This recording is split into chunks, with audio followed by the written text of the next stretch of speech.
المذيعة عملت كده، يا نهار اسود. خد بالك دي مذيعة مصرية في مصر، يعني مش سافرة معانا. عملت كده، يا نهار اسود.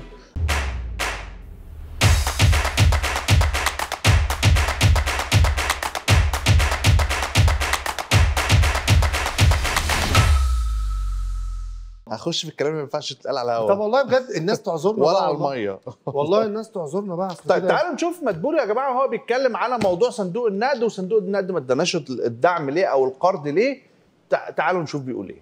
احنا مش مجرد بنحقق مستهدفات وخلاص، ولكن الاهم ان احنا كيف نضمن ان احنا نعظم من الاستفاده من الاصول الدوله، وانها تحقق القيمه العادله للدوله المصريه.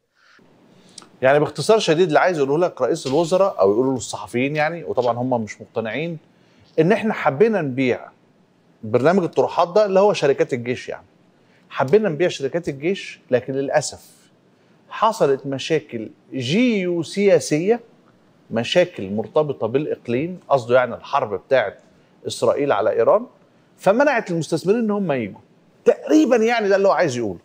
ما لقاش حاجه خالص، فاما علقها في رقبه اسرائيل وايران.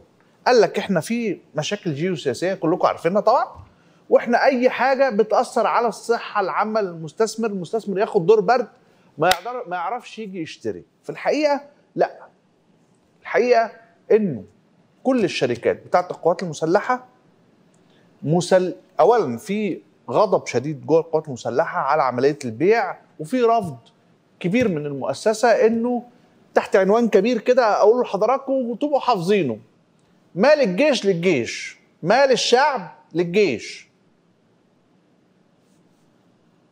والحكومه تاخد من مال الشعب برضه مفيش مشكله. طب الحكومه تاخد من مال الجيش؟ لا. قاعده سهله بسيطه عشان تفهم انت عايش فين: مال الجيش للجيش، مال الشعب للجيش، والحكومه تاخذ حاجه بسيطه لنفسها مفيش مشكله. من فلوس مين؟ الشعب. طيب هل تستطيع الحكومه ان تاخذ من مال الجيش؟ لا. يوك. وممكن دي تبقى اقوى على فكره، يعني تبقى قوم شيل الترابيزه وكسر الاستوديو.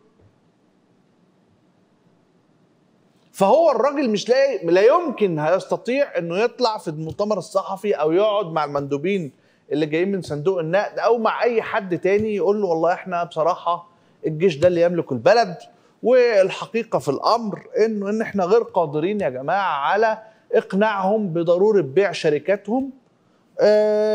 وفي معضله في الحكايه دي، ده زائد ان الشركات قيمتها السوقيه، التقدير الطبيعي ليها ضعيف جدا،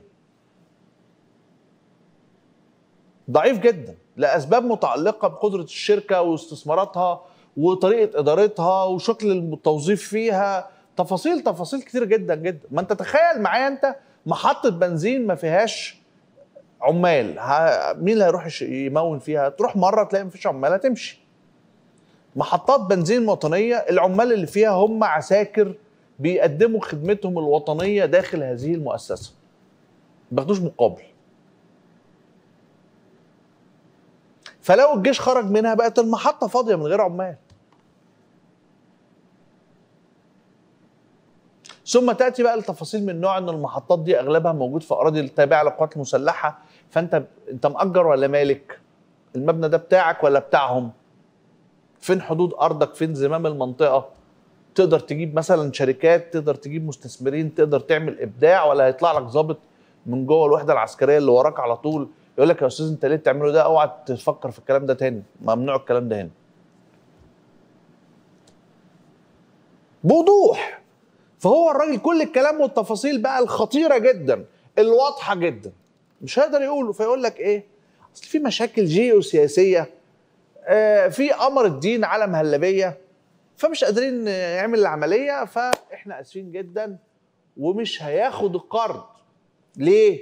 لانه فضل يقول لهم مشاكل جيوسياسيه، اصل الحرب في اوكرانيا، اصل الكورونا، اصل خالتي تعبانه، اصل معلش كنت نازل والباص فاتني، اصل نسيت احضر شنطه المدرسه وانا رايح. عارفين انتوا كده، يعني كل الحاجات اللي بتتعمل من طالب فاشل مش عايز يروح المدرسه، اللي هو بيقضي نص الرحله دي ان المدرسه تولع اصلا. فالدعوه جت في ميدان رمسيس وتحديدا في سنترال رمسيس. مجمع التحرير فيه سلسله فنادق عالميه اخذت مجمع التحرير.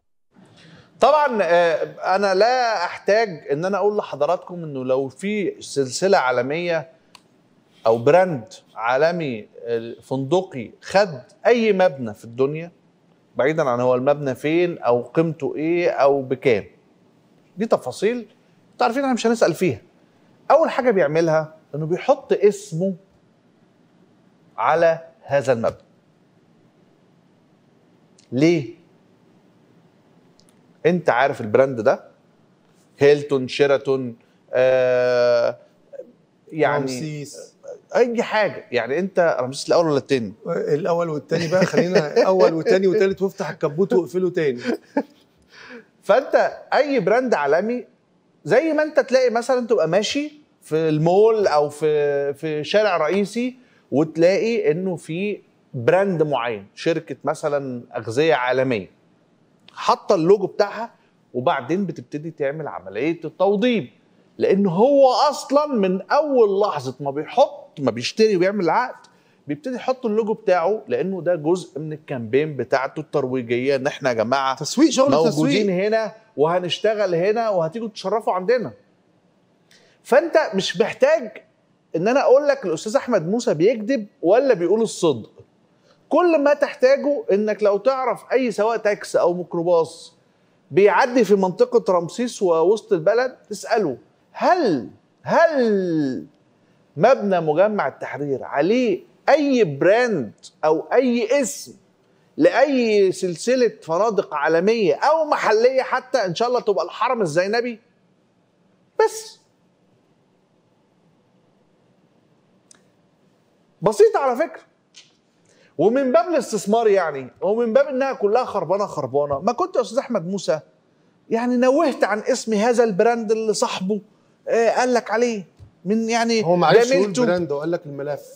جميلة الراجل، تبقى انت جميلة الراجل وقلت اكدت للمصريين انه هذا المبنى العملاق السوفيتي يعني هيتحول لفندق. طب انا عايز اسالك سؤال، هو دلوقتي لما بيتكلم كده عن ان في، عايز اقول لكم خبر والمبنى والملف وبتاع ده، عايز يقول لنا يعني ايه، ان في استثمار وان في شركات عالميه مقبله. طيب الدنيا ماشيه وشغاله 10 ملايين دولار ارض صغيره، 10 أو 12 مليون، ما وصلوها الى يمكن 28 او 30 مليون. قد ما يصير هذا.